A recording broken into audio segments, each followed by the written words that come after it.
விருதாச்சலத்தில் அரசு பாலிடெக்னிக் கல்லூரி தொடங்கப்படும்.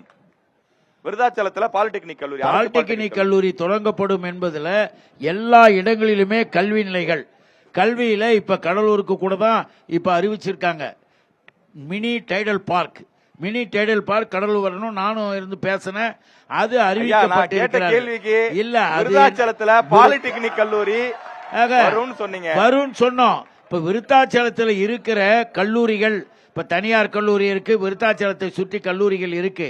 அங்கு பாலிடெக்னிக் கல்லூரி கொண்டு வரப்படும் என்பதெல்லாம் எந்த விதமான மாற்றமும் கிடையாது, கொண்டு வரப்படும். சிதம்பரம் மங்களூரில் கால்நடை மருத்துவமனை துவங்கப்படும்.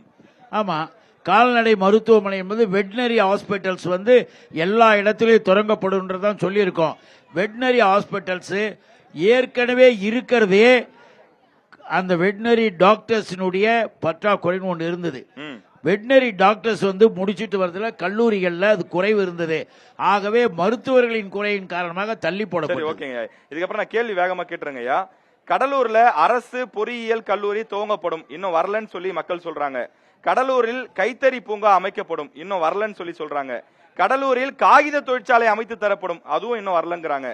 குறிஞ்சிப்பாடியில் முந்திரி தொழிற்சாலை அமைக்கப்படும். கடலூர் மாவட்டத்தில் அவர் பேசியது, கடலூர் மாவட்டத்தில் இவைகள் எல்லாம் கொண்டு வரப்படும். கொண்டு வரப்படுவதற்கான எண்ணங்கள் இந்த அரசுக்கு இருக்கு, கொண்டு வருவதற்கான சூழ்நிலைகள் இருக்கு. அதைத்தான் முதலமைச்சர் கடந்த தேர்தல் நேரத்திலே சொல்லி இருக்கிறார். இந்த கோரிக்கை எல்லாத்தையும் சொல்லிட்டு அந்த வீடியோ வேணா நான் போட்டு காட்டுறேன்.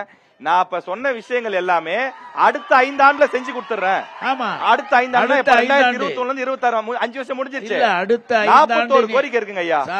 ஐயா ஒண்ணு இல்லங்க ஐயா, 41 கோரிக்கை இருக்குங்க ஐயா.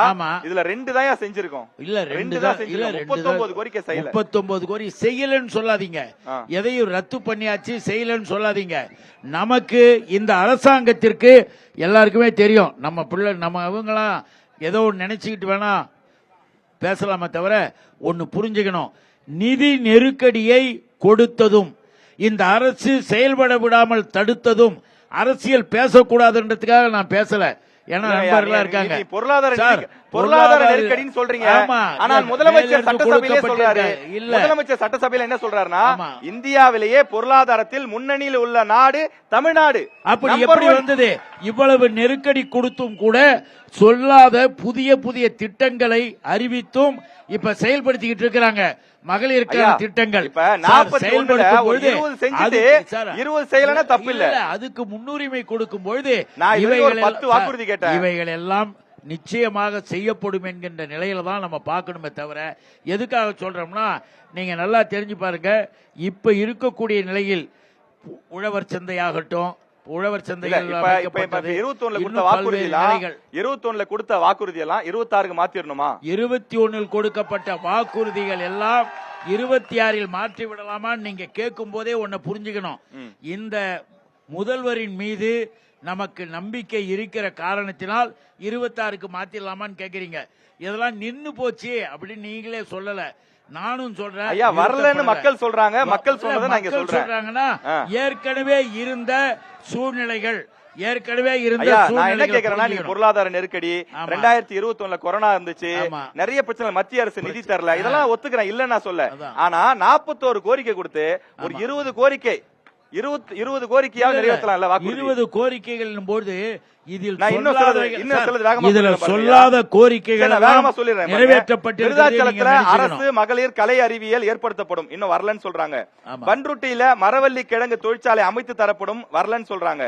கடலூர்ல அரசு மருத்துவமனையில புற்றுநோய் சிகிச்சைக்கான தனி பிரிவு, இன்னும் வரல. புற்றுநோய் சிகிச்சைக்கு இப்ப கட்டப்பட்டிருக்கிறதுல புற்றுநோய் சிகிச்சைக்கு தனி பிரிவு வச்சாச்சு. ஆமா, சரி, ஓகே. வச்சிருந்தா மக்கள் கண்டிப்பா பாராட்டுவாங்க ஐயா, அதுல ஒன்னும் சந்தேகம் இல்ல. ஓகே, அதான் கேப்பர் வச்சாச்சு. சரி, ஓகே ஓகே ஓகே, அது வந்திருக்குன்னா ஓகே, நன்றி, சந்தோஷம். இப்ப என்ன அதுல பிரச்சனைனா, இப்ப கடலூர்ல 9 தொகுதி இருக்கக்கூடிய நிலையில ஏன் இந்த கேள்வி இவ்வளவு கேள்வி உங்ககிட்ட கேக்குறேன்னா, கடலூர்ல 9 தொகுதி இருக்கு. அதுல 2 தொகுதியில மட்டும்தான் அதிமுகவை ஜெயிக்க வச்சிருக்காங்க, அதிமுக கூட்டணியை.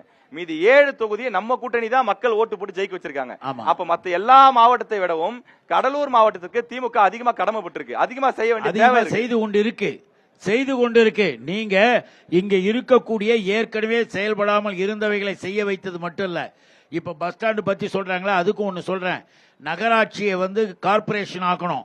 கார்ப்பரேஷன் ஆனதற்கு பிறகு எல்லா அடிப்படை தேவைகள் எல்லாம் இந்த பாதாள சாக்கடை திட்டத்திலிருந்து கழிவு நீர் நீக்கம் வரைக்கும் எல்லாம் செஞ்சோம். சரி, இன்னொன்னு ஓகேங்க, இல்ல, நன்றி, நன்றி. அதுல ஒண்ணு புரிஞ்சுக்கணும் சார். அதுல எல்லாருமே எல்லா மக்களுக்காகவும் சொல்ல, எல்லாம் நம்ம மக்கள் தான். ஒன்னு புரிஞ்சுக்கணும், ஒரு நகர் இன்றைக்கு இருக்கிற நிலையை விட விரிவாக்கம் பெரியதாகிறது. சரி. விரிவாக்கம் ஆகின்ற பொழுது இப்ப இருக்கிற பஸ் ஸ்டாண்டு மூடப்படல. இன்னைக்கு கூட 1 கோடி ரூபாய் செலவுல அது விரிவாக்கம் சரி, ஓகே. அது அங்க போயிடலாம், அங்க போயிடலாம். அங்க ஒரு விரிவாக்கம் நிமிஷம். செய்யப்பட்டு சரி, நம்ம நிறைய நேரம் பேசுறோம். மத்த 3 பேர் இருக்காங்க, 3 பேர் இருக்காங்க ஐயா. கூடாதா? இல்ல, இல்ல, உங்களுக்கு 2 கேள்வி பஸ் கேட்டேன், ஸ்டாண்ட் நீங்க தான் இருக்க பேசுறீங்க. கூடாதா? ஒரு நான் நிமிஷம். கேக்குறது, ஐயா, ஓகே, ஓகே, 2 ஓகே, பஸ் இருங்க, ஸ்டாண்ட் இருங்க. இருக்கும். மத்த 3 பேர் அந்த பஸ் பேசணும். ஸ்டாண்ட் இருக்கும், இந்த பஸ் ஸ்டாண்ட் ஐயா, இருக்கும். வாய்ப்பு தரையா? 2 பஸ் ஒரே ஸ்டாண்ட் பஸ் ஸ்டாண்ட் இருக்கிறது கொண்டு வாங்க சார் சரிதான். first. ஒரே இல்ல, பஸ் ஐயா, ஸ்டாண்ட் கொண்டு வாங்க. அடுத்தவங்க பேசட்டும். 2 பஸ் ஸ்டாண்ட் வேணாம். ஒரு நிமிஷம், 2 பஸ் ஸ்டாண்ட் வேணாமா? ஐயா, ஐயா, ஐயா. வேணாமா? அப்பெல்லாம் என்ன அர்த்தம்?